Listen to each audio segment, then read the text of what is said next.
Shri Radha Krishna Padan Sahagana Lalita Shri Vishakan Vitamsha Madeka Bandho Matsangen Manguro Man Mahadana Manistarakama Bhagya Madananda Namostute.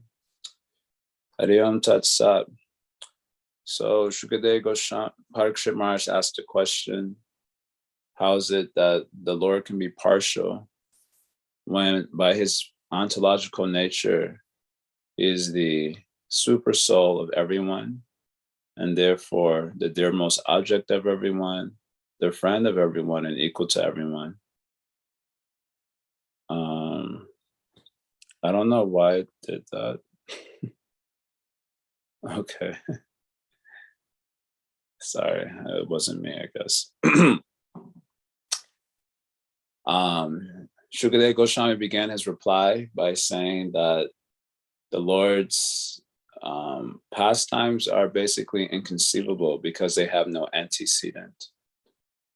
And therefore, there's a tendency to do the aropita, to superimpose our reference point upon the divine leelas of the Lord, and therefore come to the wrong conclusion. Having said that, he begins to explain what is really going on. So his first point was that the Lord's spiritual energy, known as Sarup Shakti or Vishuddha Sattva, so that Shakti enters into both the Devas and the Asuras. And it is that Shakti that allows the Devas to assist the Lord, and also that same Shakti that allows the Asuras to oppose the Lord. Without the assistance of that Shakti, then the Devas and the Asuras would not be able to actually participate in the Leelas of the Lord because of their material status. And the Lord being all spiritual, and his Leela being all spiritual, of the spiritual energy would push away by its very nature anything that's material. Mayam Yudhyasa Chit Shakti. The nature of the Chit Shakti or Sarup Shakti is that it dissipates Maya, like pushes it away. It's its nature. So without being endowed with that Shakti, then the Devas or the Asuras, who are products of Maya, would not be able to participate in the Leelas whatsoever. So this was one point in verse 6. Jiva Goswami then introduces three questions that come up as a result of this understanding. The first question is, how is it that this Vishuddha Sattva is different from the material Sattva? What makes you say that? So that question was answered in verse 7. That was the last verse that we covered. Basically, in that verse, it is saying that the Maya Shakti is outside of the Lord. Because of Maya Shakti composed with three gunas, it's outside of the Lord. Therefore, the Shakti that allows the Devas and Asuras to participate in the Leela must be a categorically different Sattva than the Sattva of the material gunas. Because the material gunas do not exist in the Lord, the material gunas exist outside of the Lord. So Shukadeva Goswami also goes on to say that the nature of the material gunas is that in order for one of them to become exalted, the other one has to become suppressed. That is the nature of Prakriti, the nature of nature. That if mode of goodness becomes ascendant, then Rajas and Tamas become suppressed. If Rajas becomes ascendant, then Sattva and Tamas become suppressed. And if Tamas becomes ascendant, then Sattva and Rajas become suppressed. You understand? So this happens. So that's why you'll see in the storytelling of the material world, good versus evil, that never gets old because that is the nature of nature. And the Devatas, you can think of something like angels. They're not really angels, but you can say Devas are like angels, and they're fighting the demons. Sometimes the angels are many, and sometimes the demons are many. Even if you watch these TV shows, they also have this sort of representation. You know, vampires and whatever, warlocks and witches and so on. They, are often presented as like Asuric types, and they're fighting against the good guys. And sometimes the good guys are winning, sometimes the bad guys are winning. So this is just a concretized form of how nature actually works. So sometimes you see certain saintly governments are in leadership, and sometimes demonic governments are in leadership, right? That is how that works. So we're in the age of Kali, for example. So the age of Kali is the mode of ignorance is dominant in this age. So you see, all you have to do to become ascendant in this age is be ignorant. If you are ignorant, you will get empowerment from the age to suppress everyone else. That's a fact. All the foolishness, if you go and see the social media, the things that get the most views are the things that are the most foolish. And that is just a concretized form of how nature works, actually, though. So sometimes goodness is winning, sometimes ignorance is winning. But in the Lord's Leela, it is saying that all the gunas represented by the Devatas and Asuras, they all become ascendant at the same time, which is not how nature works. In order for one guna to become ascendant, another guna has to become suppressed. But in the Lord's Leelas, everyone becomes ascendant at the same time. The Devatas become ascendant, through goodness to support the Leela, and the Asuras become ascendant by the same Shakti to oppose the Lord. So everyone becomes ascendant at the same time. That is not how nature works. And therefore, we must understand that this sattva of the Lord's Leela is different from the sattva of the material nature. So this is one question asked or answered. So now we come to verse 8, the verse I'm going to cover today. So another question Jiva Goswami is asked is, when and where does this Shakti become manifest? When does it become manifest, and where does it become manifest? So in answer to that question, this particular verse, 7:1-8, this verse is spoken. So we'll look briefly at this verse. The verse says here, Jaya kale tu sattvasya devarshin rajaso suran tamaso yaksharakshansi takala nugono bhajat. Translation, Prabhupada translation. When the quality of goodness is prominent, the sages and demigods flourish with the help of that quality, with which they are infused and surcharged by the Supreme Lord. So you can see Prabhupada's kind of blending in his translation, what we're hearing from Jiva Goswami. Similarly, when the mode of passion is prominent, the demons flourish, and when ignorance is prominent, the yakshas and rakshasas flourish. The Supreme Personality of Godhead is present in everyone's heart, fostering the reactions of Sattva-guna, Rajaguna, and Tamaguna. Okay, so the question that is being answered in this verse is, when and where does this Shakti become infused or ascendant? So Jaya Kale to Sattvasya. So when Sattva becomes Jaya Kale means basically ascendant, it becomes prominent. So when Sattva becomes prominent, Dev Harshan, then the Devas and the Rishis become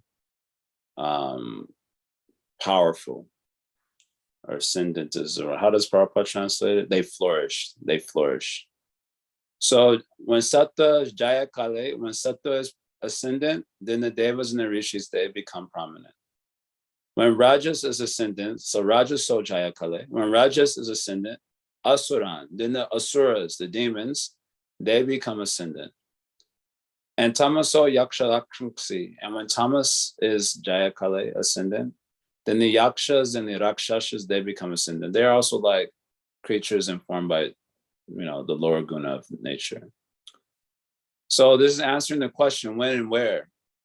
When does that divine sattva become infused? So then the answer is again, well, when goodness is prominent, then that sattva of the spiritual world becomes infused there. When the Rajas is ascendant, then that sattva of the spiritual world becomes infused there. And when the tamas is ascendant, then that sattva of the spiritual world becomes infused there in that tamas. And therefore the devas so that is the when question. When does it become infused? So the answer is when these gunas are, prominent. This is the prima facie reading of the statement. And where means the personalities who are concretized forms of that guna. So where? Well, the devas, when the sattva is prominent. Where? Well, then the asuras, when the rajas is prominent. Where? Well, the yakshas and rakshasas, when the tamas is prominent. So this is answering the question when and where. But this leads to another doubt, because the Lord and his spiritual Shakti is supposed to be independent of the material Shakti. So if you're saying that, well, when Sattva Guna of the material world becomes prominent, then the Sattva of the spiritual world becomes infused there, then it makes it seem like Bhagavan and his Leela is conforming to the movements of time, which means that they become dependent on time.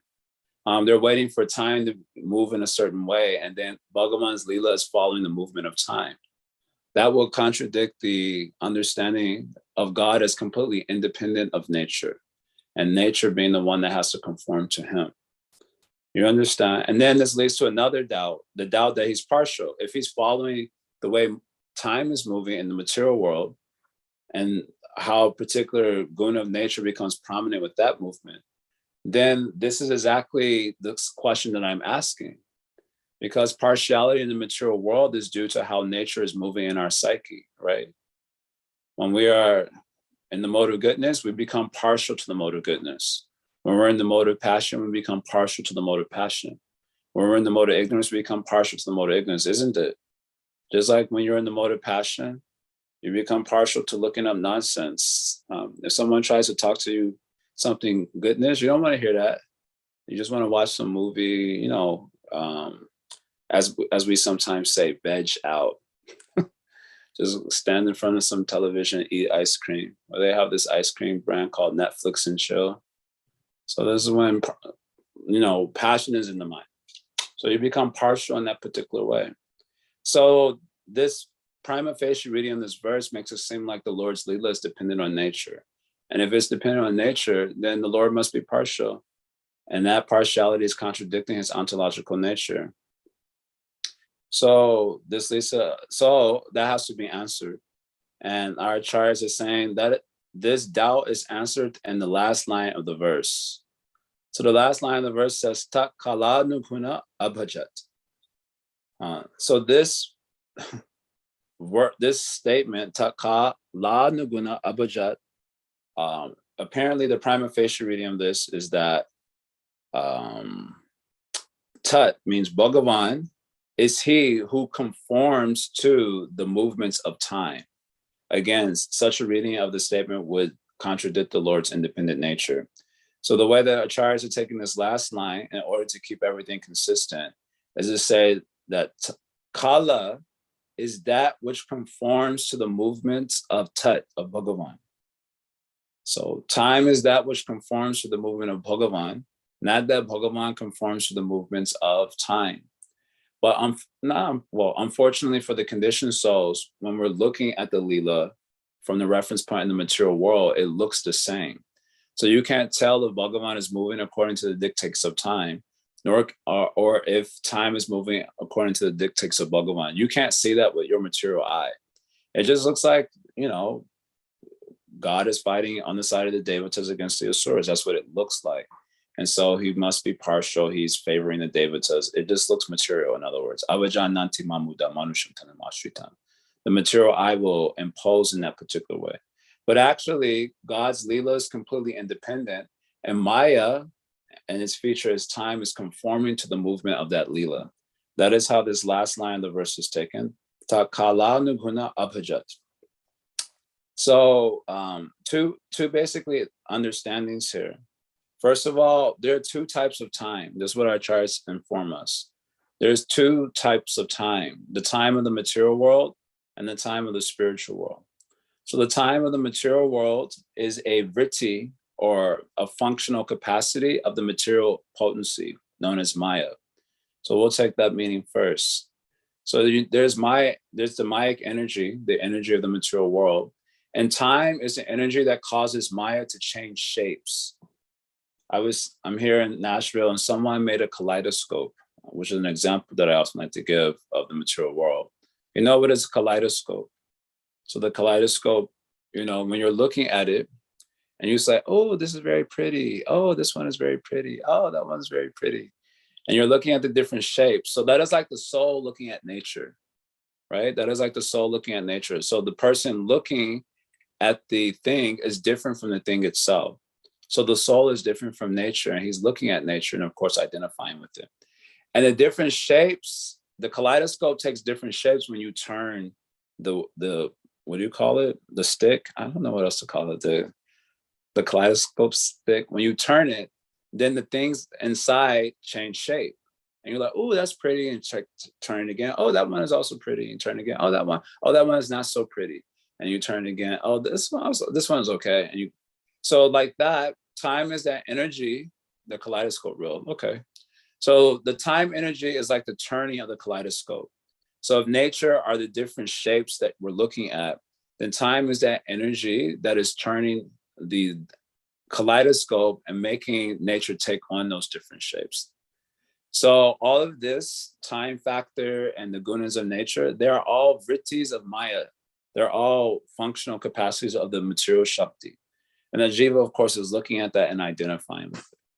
So this Maya is ever subservient to Bhagavan. Maya is the servant of Bhagavan. Bhagavan is not the servant of Maya. This is mentioned in the very outset of Srimad Bhagavatam. Mayam cha tadapashrayam. This Maya energy is sheltered in Bhagavan. It is a goddess, and she is the servant of Bhagavan. She is dependent upon Bhagavan, and she is his servant. So time, which is a vritti or functional capacity of Maya, has to, you could say has to do. I don't know how else to do it. I'm speaking in a sort of reified way here. But Maya, time is following the direction of Maya, and Maya is following the direction of Bhagavan. I hope you can understand or get an image of this. So if Bhagavan wants to move this particular way, then Maya is following that Bhagavan, and then she engages her vritti in the form of time to conform to what Bhagavan wants, because she is Bhagavan's servant. So the idea here then is that when Bhagavan's Leela requires the Devatas to become ascendant, then Maya will use her vritti to make Sattva prominent at that time, following the direction of the Lord's, the direction of the needs of the Leela. Similarly, if Bhagavan now needs the demons to oppose him and defeat him and the Devatas for a period, then at that time, Maya will use her vritti, the time factor, to make that guna prominent. So in this way, they're trying to make explanation that Maya is using her energy to conform to the needs of the Leela. So when and where does that sattva become prominent? Well, when that divine sattva requires this thing for the Leela, then Maya will conform to the needs of that desire. This is how this is being answered. This particular question is being answered. So this is my understanding of time. So time is here presented as a Shakti of Maya. And because Maya is a servant of Bhagavan, she will use her Shakti or Vritti in order to serve that Leela in this particular way. There's another understanding of this time energy. So there's such thing as spiritual time. Spiritual time is a separate energy that functions in the material and the spiritual world. Because in the spiritual world, there are pastimes going on. Just like there are activities going on in this material world, there are activities going on in the spiritual world, in the spiritual domain. So there's time is also there in that spiritual domain. There's also earth, water, fire, air, ether. But that earth, water, fire, air, ether is of that energy. It is not of this energy. Just like in the material world, you have bodies composed of material elements. So in the spiritual world, you have bodies composed of spiritual elements. Just as in the material world, you have a time energy that moves nature and causes it to take different shapes. So in the spiritual world, there's also a time energy that causes the movement of the Leela, so to speak. But it causes the movement of the Leela in order to bring pleasure to the devotees. So this is the second explanation given by Jiva Goswami. So their time is viewed as a quality of God. Like God has many qualities. He has the quality of compassion.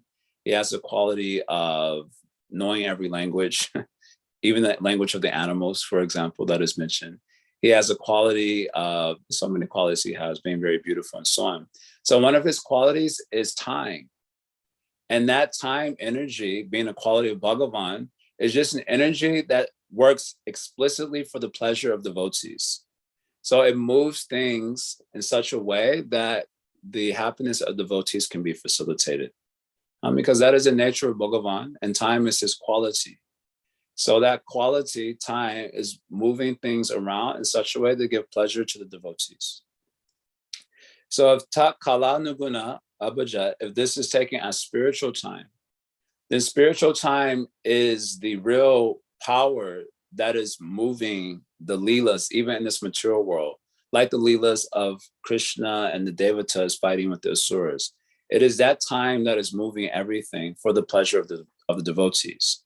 And following the directions of that spiritual energy time, then the time in the material world is anuguna.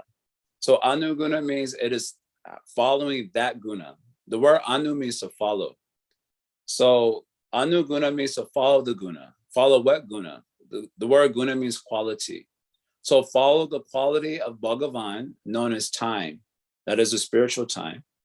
And the time in the material world is kala anuguna. It is following the directions of that time. It amounts basically to the same thing. So whether you accept time as a potency of Maya or vritti of Maya, or you accept time as a quality of Bhagavan, in both cases, the material energy is one who is following the movement of that Bhagavan, or is conforming to that Bhagavan. So Maya's Vritti Shakti says, okay, I'm a servant of Bhagavan. I will use my Vrittis in order to serve that Leela. Or else it is spiritual time and material time is following the flow of that spiritual time in order to facilitate the Leela. These basically the two explanations of the meaning of this verse. And so what is the question that is being answered in saying this? Well, the question that's being answered by Jiva Goswami is twofold. Question number one is, when and where does this sattva become prominent? So, well, when this guna becomes prominent, then that sattva goes there. When the rajas becomes prominent, that sattva goes there. Okay, but doesn't that mean that the Lord is following the movement of matter? No, actually matter is following the movement of the Leela. And it only looks like God is following that because we're not able to perceive it. Now, why we're not able to perceive this, that will be covered in the next verse, which we'll take tomorrow. We'll take that verse tomorrow. So just one final thing here in regards to all these different ideas. Jiva Goswami has quoted a couple of nice verses. One first verse he quotes to substantiate all these ideas comes from the churning of the milk ocean. Leela is one of the most famous Leelas of the Bhagavad Purana, the churning of the milk ocean.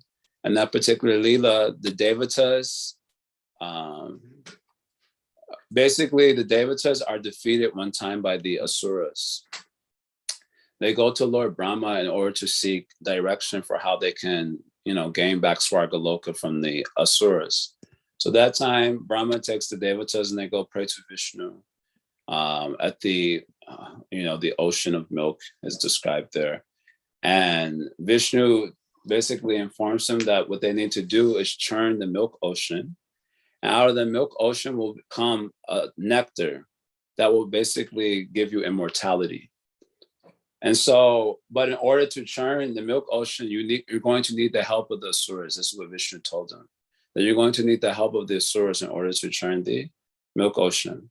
So the Devatas went to the Asuras and they made a treaties, an agreement, like, hey, listen, we want to get this nectar and we'll get it for everybody. Everyone can get this nectar, but we need to work together in order to get it. So the Asuras were amenable to that. They agreed to that. Both parties are thinking, as soon as the nectar is produced, we'll cheat the other guy. But for the meantime, we'll pretend to cooperate. So the Devas are thinking like that. The Asuras are also thinking like that. So then they take this huge mountain known as Mandara Mountain to use as a churning rod, basically. And they needed the help of one snake also named Vasuki. So Vasuki is one snake. They were going to use him as the rope for the churning rod, which is the mountain. And this way they had to work together to churn the milk ocean. The thing is that the mountain was extremely heavy. So the demons and the Devatas, they were all getting crushed by the mountain. They couldn't do it by themselves. So the Supreme Lord, Vishnu, he had to help. So he takes on the form of the Kurma avatar and goes underneath the mountain to give it stability. He also takes on another form of Vishnu to hold the mountain from the top. And then even with that support, the Devatas and Asuras were having trouble. They were still getting crushed. So that time, Vishnu needed to help them by entering inside their bodies in order to support them in this particular pastime. So there's a nice verse. This is from 8th Canto, chapter 7, verse 11. I'm just going to read the English there. Here, but this verse says, thereafter, Lord Vishnu entered the demons as a quality of passion, the demigods as a quality of goodness, and Vasuki as a quality of ignorance, to encourage them and increase their various types of strength and energy. So there's a very nice verse that Jiva Goswami has referenced in order to say how Bhagavan enters them through his internal Shakti, his spiritual Shakti. He enters them in order to give them support in their respective roles and the unfolding of the Leela. And what is the purpose of the unfolding of the Leela? To give pleasure to the devotees. And so that is the actual will of God, giving pleasure to the devotees. That is the real will of God. And incidentally, the empowerment of the various personalities to participate in the Leela, that is incidental. His real purpose or will is to give pleasure to the devotees. And incidentally, his Shakti empowers all these personalities to participate in the Leela for the pleasure of the devotees. Just like when you're cooking some meal with the wood stove. So your main purpose is to cook the meal. Incidentally, firewood is also burned. But that is not your purpose. That is incidental. That is something that takes place incidentally. So similarly, the will of Bhagavan is to give pleasure to his devotees. And incidentally, all these personalities get empowered by the Shakti to participate in the Leela that will give pleasure to the devotees. So this is basic understanding that is coming. I try to get all the points here. I think I got most of them. Takala Nuguna. Okay. My notebook's over there. So we're going to pause there and see what's going on in this chat box. Amazing background, JJP. Everyone's group has got jokes. Who is fine in the back? That's the goal, Prabhu. Okay. Jaya may leave the hood, but the hood never leaves him. Hare Krishna. Okay, then it said, here, what is considered demon and what is considered yakshas and rakshasas? Thought they were considered in category of demons. Yeah, basically, a demon is defined as one who is largely rajasic, and a yaksha and a rakshasa is largely tamasic. I don't know how else to make a distinction between them, because it's not like we exactly walk around seeing people in terms of asura, yakshas, and rakshasas. We see them as one category, namely demons. But one of them, it's more rajas, and the other one more tamas. So this is how the distinction is given. And then devata is more sattva. So that is how they're given distinction there now. Yes, there's an ice cream called Netflix and Chill. So the gunas are Maya Shakti. Yes. Time is Maya Shakti. Yes. Would karma be considered a Shakti of Maya too?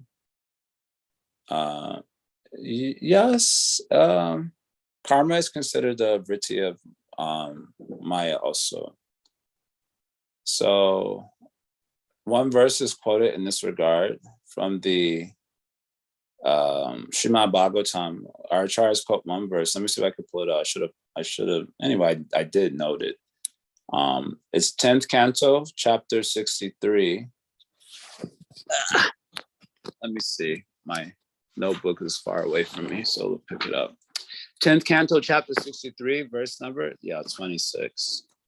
So in this particular verse, Vishnu is fighting, Krishna is fighting with Shiva, and they're using different types of fever weapon. Shiva is using the hot fever weapon, and Krishna is using the cold fever weapon. So the cold fever weapon starts to win out because Prabhupada's comment about this. No matter how hot it is, somehow you can tolerate.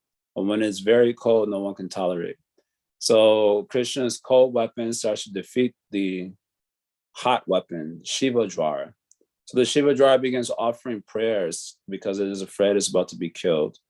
And in the course of offering prayers, one prayer that he offers is 1063:26. I'm just pulling it up. Oopsies. Here in this particular verse, So it is mentioned, this verse is describing the various vrittis of Maya. Kalo dhaivam karma jiva swabhavo dravyam kshetra prana atma vikara tatsanghato bhijaroho prabhahas twamaye shatani shedham prapadye. Translation: time, fate, karma, the jivas and his propensities, the swabhava of the jivas, the subtle material elements, the material body, the life air, false ego, etc., etc. So these are all vrittis of Maya. So yes, karma is also a vritti of Maya. And what does vritti mean in this context exactly? It means like a functional capacity. The vritti, like the function, one of the functions of Maya Shakti, functional capacity. But would it be considered Shakti energy specifically? Are you asking if the vritti is considered the Shakti? No, I meant karma. I can understand karma being a function of Maya, but how about energy specific, like Shakti? I mean, I wouldn't consider karma a Shakti, but the other kind of gunas, time, which are kind of, you'd say the laws of like material nature in one sense, are under the category of Shakti. So I was curious if karma would also be that. Yeah, why not? Everything in the material world is composed of that Shakti, right? Maya Shakti. Everything in the spiritual world is composed of the spiritual Shakti. Everything in the material world composed of the material Shakti. So you can say in that sense it is Shakti also. It is composed with that Shakti. Thank you. And you mentioned Yasuki. I never heard. What does that mean? And what was Vasuki is the name of a snake. Vasuki, he's a snake. He's in Tamaguna. So they had to use Vasuki as a rope for journey. So Krishna had to enter inside his body as to increase the tamas, because otherwise it would be extremely painful to be used as a rope for this huge mountain. So Krishna had to enter and give full body anesthesia to Vasuki so that he would be able to be used in that particular way. And one snake is there. Thank you. Species. Okay, so we got a question here. Siddha Haridas, but I don't know who is. And okay. Right. Hello, what's your name? Sierra. Dira? Sierra. Sarah, okay. Yeah. I was studying the Gita in the Gainesville Krishna house there. And we talked about like Krishna being time because of like one of the verses. So 10:30 of the Gita says something about, I don't know how to say all the things very right, but among the Daitya demons, I probably said that wrong. I am the devoted Prahlad. Among subduers, I am time. Among beasts, I am the lion. Among birds, I am Garuda. And so like at the bottom in the purport, it says, there are many subduing principles and time wears down all things in the material universe and so represents Krishna. And I was just wondering like how that relates to what you're saying. Yeah, so in today's class, we heard there are two types of time, two categories of time, right? In today's discussion, there are material time and there's spiritual time, right? We were saying that today. And material time is a vritti of Maya. We were saying like this. And spiritual time is a vritti of the spiritual world. So these are categorically different energies. So the material time, the time that is being discussed in that particular verse that you're sharing is material time. But it's being described here as a vibhuti, because the chapter is called Vibhuti Yoga, right? That particular chapter 10, where Krishna is discussing his vibhutis. So vibhuti basically means, the glory of God expanded in this world. So he's like, of aquatics, I'm the fish, of mountains, I'm Himalaya. And like this, and when you look at anything in the material world, he's saying that he's the best thing in that particular category. or the best thing in that particular material category represents him. It is an indication of his own glory. At the end of that passage in the 10th chapter of the Gita, he says, anyway, what is it used for so much detailed discussion? By a tiny portion of my power, I pervade and support all things. So when he's identifying himself with those material energies and saying that they represent him, but they're not him in his own spiritual aspect, but they're an indication of his glory, because he is a source of them. He is a support for those energies. So that is called vibhuti. So the time that is being described in that chapter 10 is the vritti of Maya. That is part of the material energy. Whereas there's a whole categorically different time energy that relates to the spiritual world. And so that time is not being discussed in that particular chapter of Bhagavad Gita. Okay, but they are related, even though they're totally different, they are like related because, right? Because like the goddess is controlled by Krishna, is what you're saying. You can say there. Well, see, the thing is that we are a non-dualistic tradition. So in that sense, everything is related, or everything is grounded in the same reality. There's only one ground of all being, and everything is supported by that one ground of being. And that is Krishna. That's what we say. Finally, we use a generic term, Advaya Gyan, and our whole theology is based on 2 verses from the Bhagavatam, the entire theology, 1-11 and 1-28. Our entire theology based on these 2 verses. And 1-11, God is referred to generically as non-dual consciousness, Advaya Gyan. He's generically referred to as non-dual consciousness. But later on, that non-dual consciousness is identified as Krishna. So Krishna is that very ground that is a support for everything, including the goddess like Maya Shakti. So because she is not different from God, insofar as her own existence depends on God, you can say there's that sort of relation. But as we described, you weren't here, I don't think, for our previous class, but the example of the relationship of Maya to God is given as the reflection of sunlight and darkness. So a reflection of sunlight doesn't exist inside the sun, obviously. A reflection of sunlight exists outside of the sun.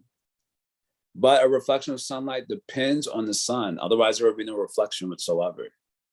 And a reflection of sunlight is seen when you're not looking at the sun, right? You're looking at the reflection. That means you're not looking at the sun. So Maya's relationship to Bhagavan is like that. Maya doesn't exist inside God's spiritual energy or internal energy. She exists outside of it.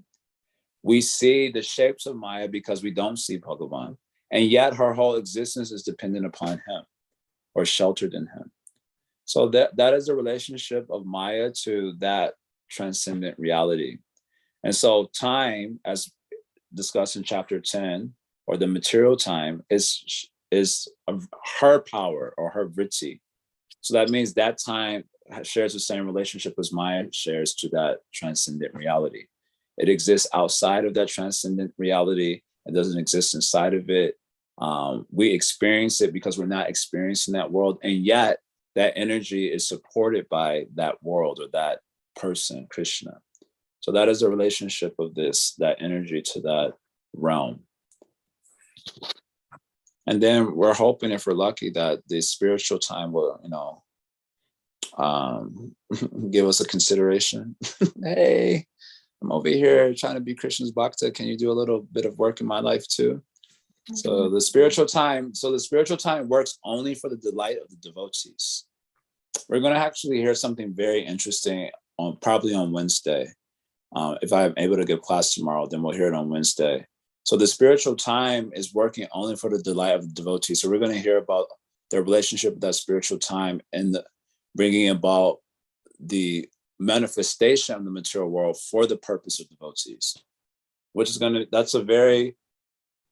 this is the part of the philosophy that always kind of cracks me up in a sense, because we say that the whole creation is unfolded or made for the pleasure of devotees in this world who have yet to perfect their lives. So that becomes an interesting sort of intersection between that spiritual energy and what's going on in the material world. So we'll come to that on Wednesday. But yeah, this is the answer I got for you. Okay, thank you. That was beautiful. What was the second Srimad Bhagavatam verse? You said 2 verses, and I just wanted to know what the second one was. I said 2 verses in the class, or just now? Just now. You said 1, 2, and 11, and then. And 1, 3, 28. Okay, thank you. Very famous verses. Our whole theology only based on these 2 verses. Okay, thank you. Hare Krishna, appreciate it. Hare Krishna. Anyone else wants to ask anything before we go?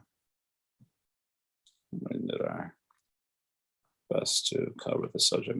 Okay. Athena, maybe if you have a couple of questions or a question, maybe we can take one. Sorry. We'll see how, I guess, long your answers are. Okay, so this is going back, a few classes, but when I think, and this is also in relation to my discussions, like theological discussions, of course, Bhakti, we say it's non-sectarian. I know you probably have a different view, at least in the past you have. But, we think of, say, the knowledge that's been passed down as just like the ultimate reality, truth. It's being descended. You can say, you've mentioned like through revelation, we don't use that term so much, but also, specifically for us, the parampara. But, people who have a problem with religion per se, one argument is that ultimately the institution is part of the religion. And, in one of the classes, you had mentioned even, especially within ISKCON, right? There's a lot of shame of like men moving into the Grihastha ashram, right? And that stems from the very beginning of the movement, where Prabhupada really was kind of propagating or really promoting this kind of brahmachari life. But even to this day, 100+ years later, there is so much emphasis on that. And there's so much shame of like, men converting, changing ashrams. But ultimately too, if we think about, even if Krishna, there is, or I don't want to say like moral principles or whatever's being, I guess, preached, there's an interpretation that's coming through, whether it's from the speaker, the preacher, but also we hear through our own, I guess, conditioning, but how it's actually manifested in force. So as an example, there's always the concept of anything above maintenance is bad, right? So then therefore, I guess even me, what that has manifested, or how the ramification is not really taking care of the physical body, right? And then therefore it's like thinking, say, makeup is materialistic, clothes are materialistic, but all of that preaching, or I guess the concept therefore, is part of the religion, the culture of an institution, and the people preaching are part of the religion. So as much as we say Bhakti isn't a religion, we're still part of an institution, therefore part of, and like all that affects, it's kind of like, that's the issue of religion. I don't know if you can comment on that.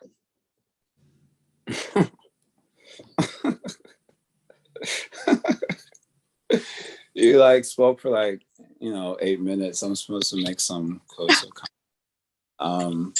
You're good at kind of picking and deciphering my. Yeah. So yes, there are institutional frameworks in which a particular spirituality is intended to be practiced. So those institutional frameworks don't necessarily make up the essence of the religion itself or the spiritual concepts themselves. If at best they are meant to be supportive to the embodiment of those principles, but one can do without it. It is not a requirement. Like, one does not have to be a part of ISKCON or follow the sort of weird idiosyncrasies that have manifested in ISKCON's history in order to be a Krishna Bhakta, for example. Nor does one have to be a part of any institution that has manifested since Srila Bhaktisiddhanta's time, including Gaudiya Math, and this Math, and that Math, and the other one, and this part. You don't have to be a part of that in order to to participate in the essence of Krishna Bhakti. Now, it seems like there was a little bit of conflation of parampara with institution, because in the course of a parampara, certain acharyas in the parampara have manifested institutions which were intended to help facilitate the embodiment of the principles of parampara for their followers. But the parampara and institutions are not the same, or if they are somewhat the same, you can say parampara is like a soft institution, insofar as teachings represent an institution in their own right. Then you can say that the parampara is a soft institution, whereas the buildings and the sort of weird idiosyncrasies related to these buildings and their cultures, that's like a hard institution.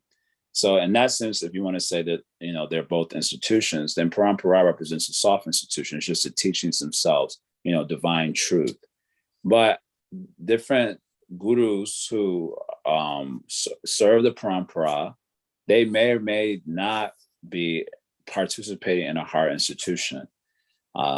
They just give the teachings, and then and how they give the teachings is unique.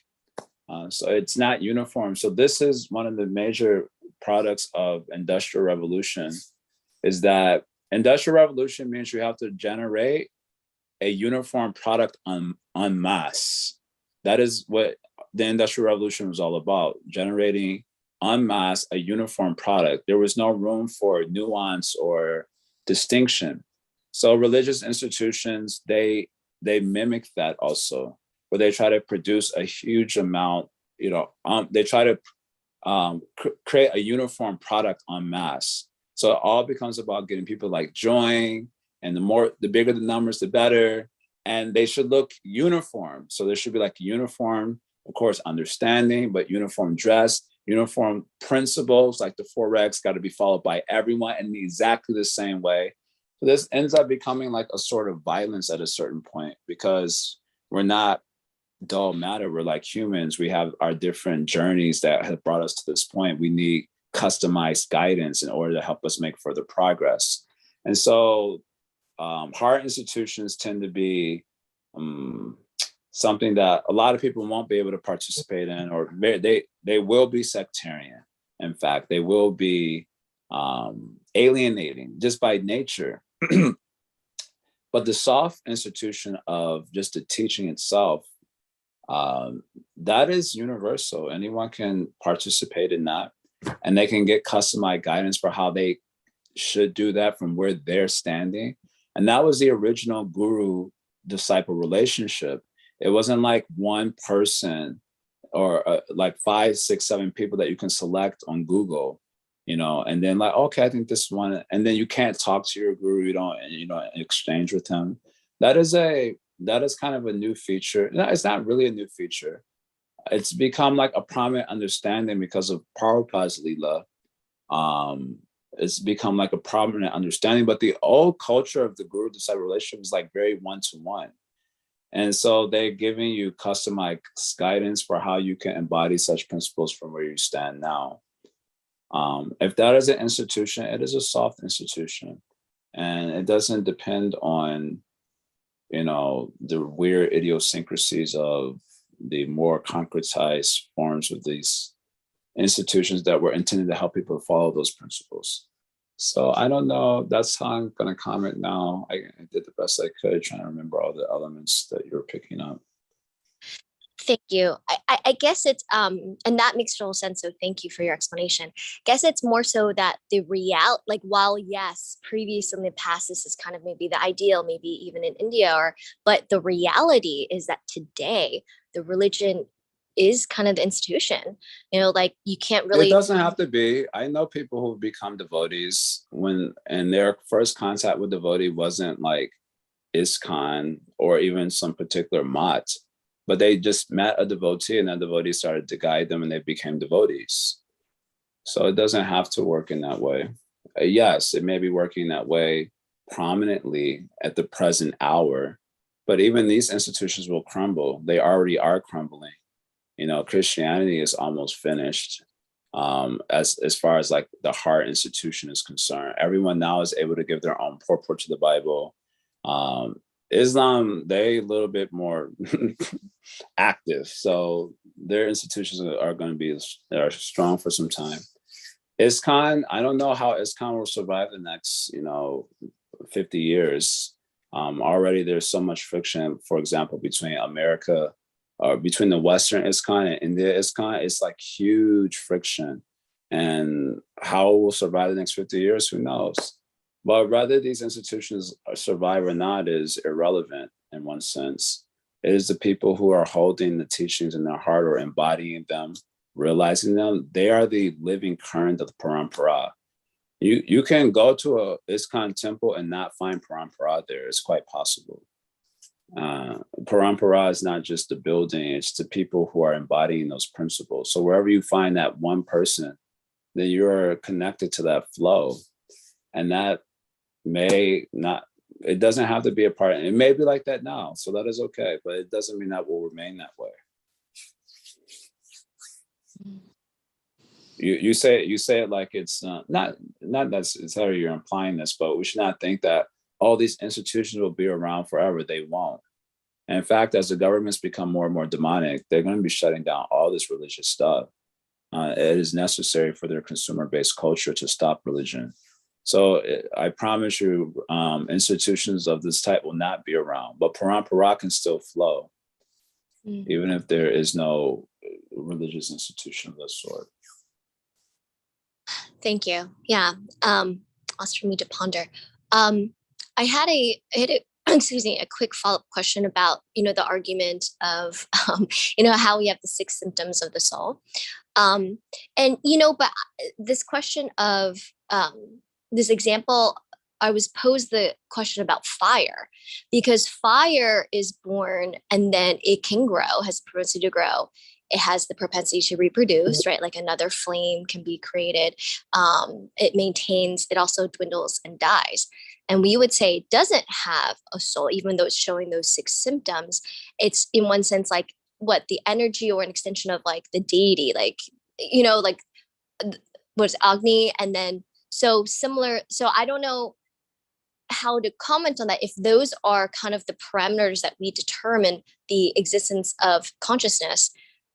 Yet I was given an example of fire and it does fit those 6 symptoms. Yeah, I would say it's not like there's a specific jiva in each like flame. So how would you explain that? And then similarly, we would say like water, certain bodies of water like Jamuna and Ganga have personalities, but I don't think we would say like the Hudson River or like, the water coming in my faucet has has presence of consciousness. Again, an extent, water like doesn't, sorry, this is separate, like is not exuding those 6 symptoms, but it's kind of like there are, like, if we think about water, there are certain bodies of water that have consciousness or have a personality. So how do I guess, I know there's specific stories, but I guess if you can comment on that, but also relating to really my question of fire. I don't exactly know how to answer that. I don't think that, so you're talking about the 6 vikaras that take place with the material body, indicating the presence of the soul. So the fire, I have to go and see this specific definition of vikara. Vikara has a very specific definition, but I don't remember what it is. I'll go look it up. It's in Bhagavad Sundar, but I think it's in Anuche 47. I'll have to go double check what is the specific definition of vikara. But I don't think the flame example fits that definition. So I'll have to go and see. Otherwise, I don't know how to answer that weird question. Thank you. Jai, Hare Krishna. Okay. I don't know if anyone else wants to. I think there was something. Harisham says, many modern day Brajbasis are a good example of non-institutional bhaktas. Correct. And then a private message. It was funny. Okay. Okie dokie then. If there's I had a quick question. There's this discussion of spiritual time and material time. Isn't the purport to these verses by Jiva Goswami, or isn't it somewhere else in other sandarbhas? It's in Bhagavad Sandarbha. Oh, excuse me, it's in Paramatma Sandarbha. And the Anuchay is, the Anuchay for these particular verses is 100, 101, 102, I think. So right around there. The whole section starts with Anuchay 93 and it goes up to 100 and I think Anuchay 93 to 103 or 104. And the Anuchays for these particular verses are Anuchay 100, 101, 102, like that. Okay, thank you, Prabhu. Hare Krishna, Jai, you use the word vritti in the context of Maya Shakti, right? I'm accustomed to hearing it in the context of like the mind, which is like fluctuations of thought. Yeah, no? The word vritti can be occupational duty also, like the vritti of a brahmana or the vritti of a kshatriya or the vritti of the, shudra and so on. So the word vritti can mean that also. So like occupational duty. So when it comes to Maya, you're talking about her duty? Yeah, about her functions. This is one of her functions, the functional capacity of Maya, her vritti. Okay, thank you. Thank you. Okay, so we'll pause here. I hope it's sort of clearing out. I've been wanting to understand this passage for 2 years now. Only because I'm trying to teach it, is it starting to open up for me a little bit. So I hope you're getting it a little bit. And then I'll prepare a presentation of that whole section of the Sandarbha, and we'll revisit these ideas in a bigger context, because it's very nice. And why you say this is important? Well, Krishna says, only if you understand his Leela in truth, can you, by hearing the Leela, come out of the material energy and get praying. So that is why they discuss these things, so we don't misunderstand the Leela and get confused about God. Okay, Om Tat Sat. Thanks a lot. Srila Prabhupada ki jai. Go Premanandi. Hari Hari Bo. Srimad Bhagavatam ki jai. Jai Radhe Shyam.